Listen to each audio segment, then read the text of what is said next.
Une nature puissante, ombrageuse, excessive, rude, démesurée et sublime à la fois, l'Alaska est un monde à part, peuplé de délires, de mystères et de fantasmes. C'est une source intarissable d'inspiration, une occasion rêvée de faire de Chamad un lieu de création. Ici où chaque jour le début d'une histoire peut jaillir, nous avons invité à bord 3 auteurs, pour qu'aventure rime avec écriture.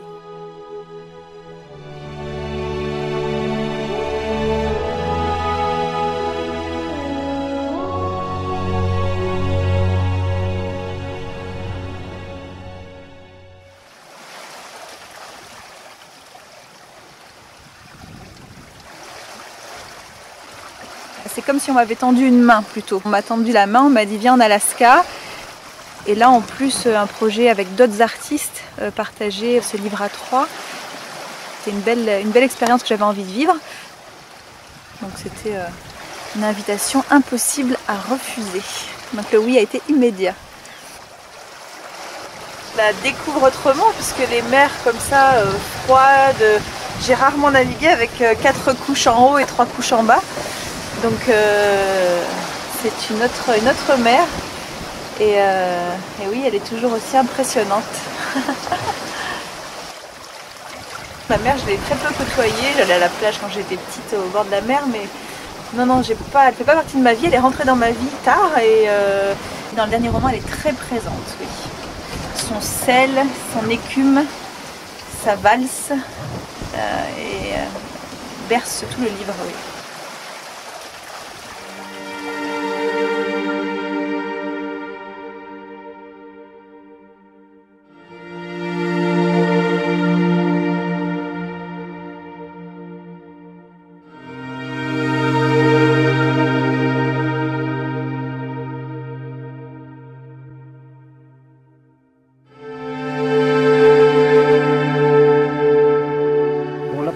Je suis un peu en train de me fourvoyer dans toute cette foison de verre. C'est très difficile de rendre toutes ces nuances. Il faut interpréter. Après, ce coin-là en particulier, il est une beauté qui touche, mais difficile à saisir, en tout cas à fixer. Ouais, ça demande une attention soutenue, quoi. Disons plutôt une perméabilité, je dirais. C'est pas finalement pas tellement ce que tu vois, quoi, mais plus ce que tu sens, que tu perçois de manière plus générale. C'est tellement puissant, présent, ça parle de quelque chose d'au-delà de nos petites histoires humaines, des vicissitudes de personnages. Là, tu es en dehors de tout, tu n'as pas envie de raconter une histoire, tu as juste envie de rester là, puis d'apprécier le lieu.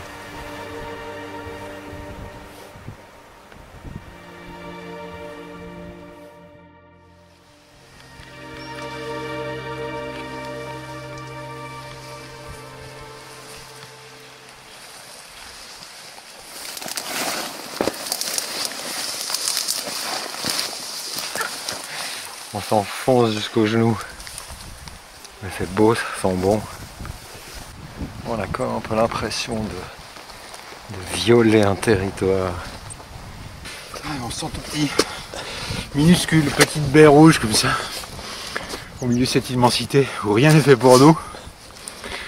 Mais c'est assez magnifique de se confronter à ça, quoi. De loin, on n'imagine pas.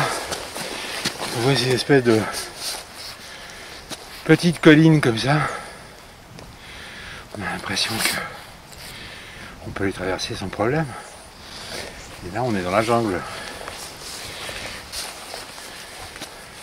On se demande qui c'est qui a déroulé le tapis rouge comme ça devant nous. C'est extraordinaire, quoi. T'as l'impression de marcher sur un tapis volant, puis en même temps, il faut le mériter, hein. Même si on n'est pas sur l'Everest. La pause, balade, marche, quand tu es en phase d'écriture, tu en fais beaucoup? Énormément, quoi. Ça permet de poser les mots, ça permet d'ouvrir des fenêtres, ça permet d'essayer, ça permet de rêver, ça permet de mêler tout ça. d'imaginer la suite. Ouais. Je pense que c'est aussi important aussi de lâcher, de lâcher l'écriture aussi par moment pour la retrouver ensuite.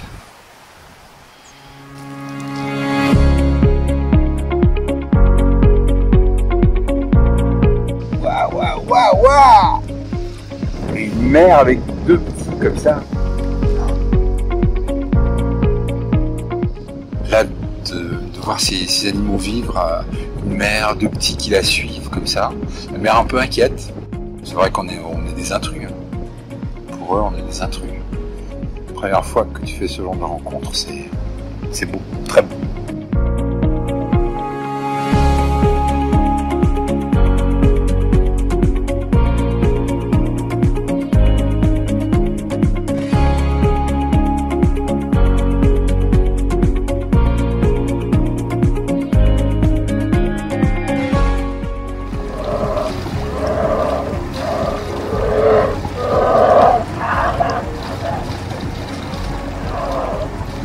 Ce qui est assez extraordinaire quand tu fais ce genre de rencontre, un ours, un animal sauvage, dans son environnement, tu te rends compte immédiatement que tu es sur son territoire. Il n'y a pas d'excitation dans ce genre de rencontre, pour moi en tous les cas. Il y a un enthousiasme, bien sûr, de voir, d'observer la vie, de savoir qu'elle existe. Moi, c'est la première fois que je découvre, que je vois un animal, cet animal-là, dans son environnement, une mère avec ses petits. C'est pas de l'excitation, c'est un profond respect. C'est vraiment un profond respect pour cette vie-là, telle qu'elle est là, telle qu'elle va rester, j'espère.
Potatoes, we're talking, right?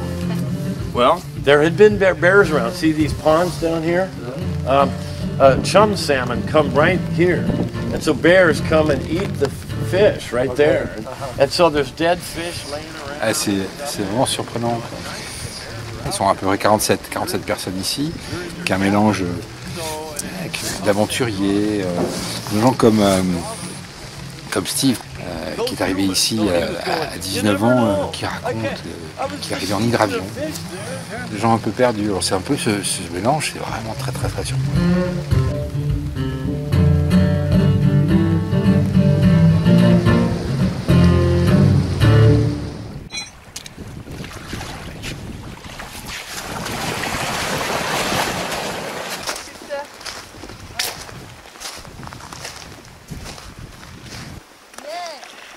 Voilà. Ça c'est de la danse du saumon. Il y avait vraiment cette envie d'aller à la rencontre du monde sauvage. Il y a des endroits où on sent une virginité, c'est ça qui m'attirait. Alors ça m'inquiétait un peu pour l'écriture, puisque je me nourris beaucoup des visages et des histoires des gens. Et finalement, ponctuellement, on rencontre une gueule, une histoire, un visage, un prénom, et l'histoire vient toute seule. Donc c'est au-delà de mes espérances là. L'écriture, c'est quelque chose d'essentiel dans ta vie. Oui, c'est devenu essentiel, vital. C'est une respiration, c'est ma respiration. J'expliquais avec des lycéens que j'étais allée rencontrer, je disais, moi tout le temps, on me disait à la tête dans la lune dans mes comptes rendus scolaires, et je pense que les mots m'ont permis d'accéder à cette lune. Et heureusement que je les ai, puisque sinon je pense que je serais toujours un peu perdue si je pouvais pas mettre en mots tout ce qu'il y a là autour de moi tout le temps. Ouais, je suis assez aérienne, je plane.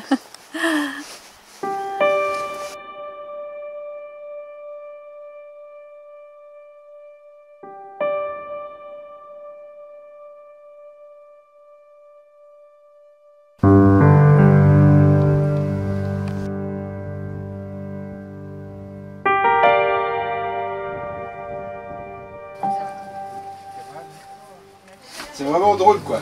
Là, il y a 2 paires de glaces qui attendent. T'as l'impression que le propriétaire vient de partir. On essaie d'avancer prudemment, on va pas monter à l'étage parce que je crois que on risque de tout faire s'écrouler. Mais ce qui serait intéressant, c'est de trouver ici un élément qui permette de dater. C'est vraiment très difficile. Qui permette de dater quand quelqu'un vivait encore ici. Et pourquoi ils sont partis. Tiens, la chambre à coucher, les vieux plumards. Le mystère, il est là, dans l'écriture, pour tenir en haleine, le cas échéant, pour raconter une histoire, pour garder le fil de l'histoire. Et puis ensuite, à un moment donné, on la laisse peut-être entre les mains du lecteur, ou on la résout, ou on lui donne des clés, à voir.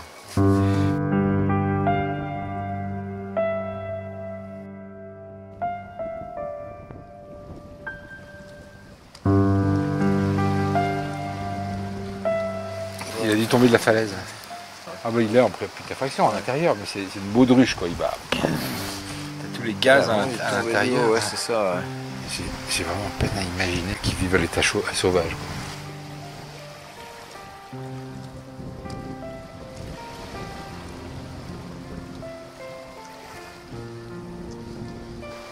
Mona P. Wilson, 29 septembre 1911, 10 octobre 1916.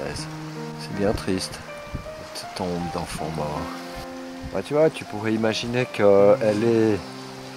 En fait non, ça marche pas avec les dates, mais dans une fiction, tu pourrais tout à fait imaginer qu'elle est à l'origine de la débâcle de la communauté ici, et de la fin du village. À savoir tout ce que ça pourrait impliquer un enfant qui meurt, comme histoire entre voisins. Alors justement, comment est une histoire? Ça c'est très difficile de décrire. Il y a différents moyens, disons, d'accoucher d'une histoire, mais je pense qu'il y a déjà en soi tout un tas de souvenirs, tout un tas d'images et de scènes à disposition. Et puis des impulsions, de nouvelles choses qu'on voit. Puis après c'est toute une espèce d'alchimie, d'assemblage, de montage, de coupe. Bon, j'utilise presque des termes de cinéma, mais pour moi c'est ça plutôt. C'est déjà un art un peu du cadrage en quelque sorte. On est toujours dans l'idée de la case, hein, même si on n'a pas forcément le trait noir autour du dessin, mais c'est ça, c'est une succession de cadrage, c'est l'art de la séquence en fait. Donc, c'est aussi un art de l'ellipse, où tu suggères, la lecture par le lecteur se fait entre les cases, souvent c'est très curieux à expliquer, mais c'est tout ce qui se passe dans ta tête entre une case et une autre en tant que lecteur. Vous allez nous donner du saumon, hein? Ouais. On va y aller.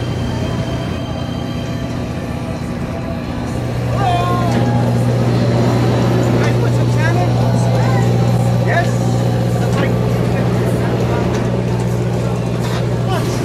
We have lots, 40,000 pounds. Here, take this one. Yes. There. Wow, thank you. Yes. Oh, nice. That, enjoy your fish. Thank you very much. Thanks a lot. Voici le saumon offert par les pêcheurs. Une rencontre improbable et magique en Alaska. C'était très court mais très très fort. Et maintenant le capitaine va le préparer.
It's amazing!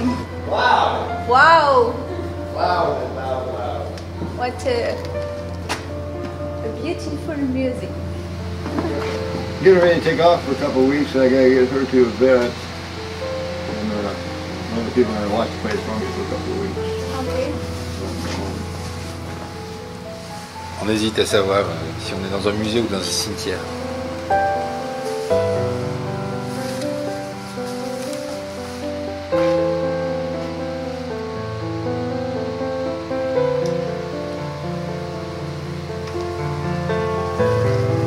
Je suis un fantôme parmi les fantômes.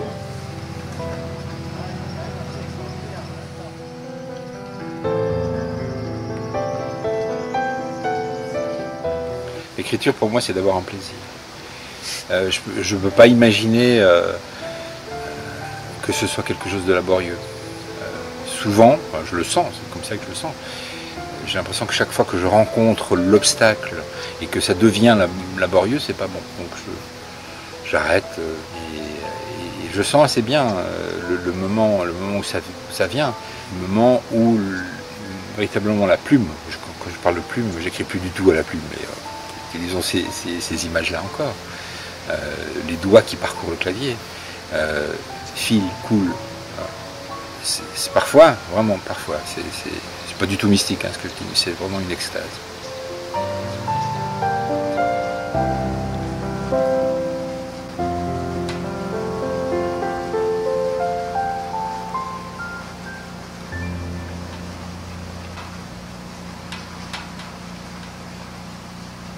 C'est vraiment de cadrer d'abord visuellement. Après tu t'assieds et tu commences. Mais si tu veux un croquis comme ça, il n'y avait pas de construction, de traits à l'arrière-plan. Tu vois. Tu pourrais te dire bon, je mets un point de fuite ici. Je voulais avoir la perspective des bâtiments sur le côté. D'accord. Normalement, quand tu fais du croquis, tu n'utilises pas de gomme. C'est vraiment à main levée et puis tu le fais sans construction. Écrire un roman, pour moi, c'est d'abord la construction du puzzle. C'est d'abord la construction de l'intrigue. Donc, je vais passer beaucoup de temps à écrire le synopsis. Je sais, chapitre par chapitre, les éléments clés qui doivent intervenir à ce moment-là. Et je tourne ça 1000 fois avant d'être satisfait. Ensuite, il y a la phase de recherche documentaire et tout, et enfin la phase d'écriture. Dans le cadre de la nouvelle, c'est beaucoup plus spontané. J'ai besoin de deux choses. J'ai besoin d'un point de départ et puis d'imaginer une chute.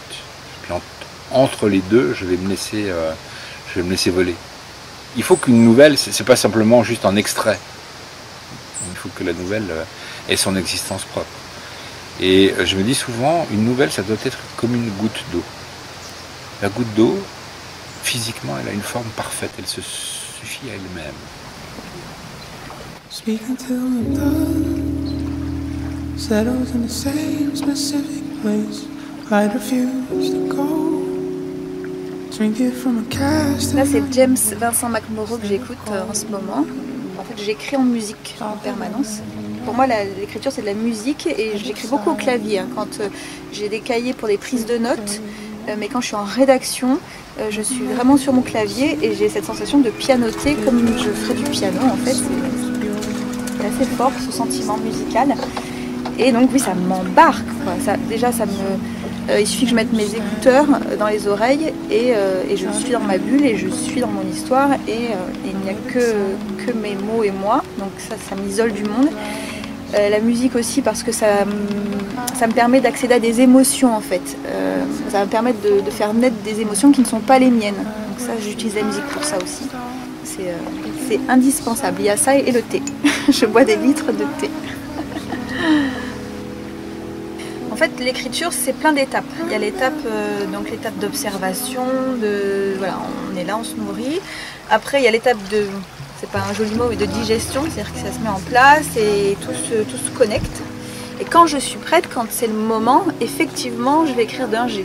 Ça sort tout seul, il y a peu d'hésitation. Mais en amont, il y a un gros travail de grossesse en fait, qui est au-delà des mots, qui est au-delà de poser des mots sur le papier. Et ça, c'est 80% d'un livre ou d'une histoire, et dans cet amont en fait. Les mots qui sortent, le jaillissement, c'est assez fulgurant et assez rapide, pour moi en tout cas. Je suis pas laborieuse dans l'écriture, je ne vais pas écrire tous les jours, c'est pas mon... Voilà, je vais vivre, me remplir, et quand j'écris, c'est assez rapide. Je savais qu'on allait dans des endroits très sauvages grâce au bateau. Là, on vit quelque chose d'extraordinaire. C'est-à-dire qu'on aborde l'Alaska par la mer, on va dans des endroits complètement vierges. Et j'avais un peu peur de cette absence d'hommes. Et finalement, on a fait peu de lieux habités, mais les quelques pêcheries où on a été quelques heures, les quelques rencontres brèves sont tellement fortes et chacun porte une histoire tellement... il y a quand même des histoires extraordinaires là, en quelques rencontres. Et oui, donc les personnages pour moi sont importants puisque c'est eux qui vont mener la réflexion, c'est eux qui vont avoir le regard sur la nature, c'est eux qui... je pourrais pas me contenter de décrire la nature comme ça. Le regard de l'homme, ses sensations, ses émotions nourrissent vraiment la nouvelle. Donc oui, les personnages sont très importants. Cela dit, ces personnages que tu rencontres, c'est pas leur histoire que tu vas raconter. Pas du tout. C'est-à-dire que je m'approprie leur corps, je m'approprie leur gestuelle, leur regard. Et après, peut-être qu'un personnage va être la combinaison de 3-4 rencontres que j'ai faites là.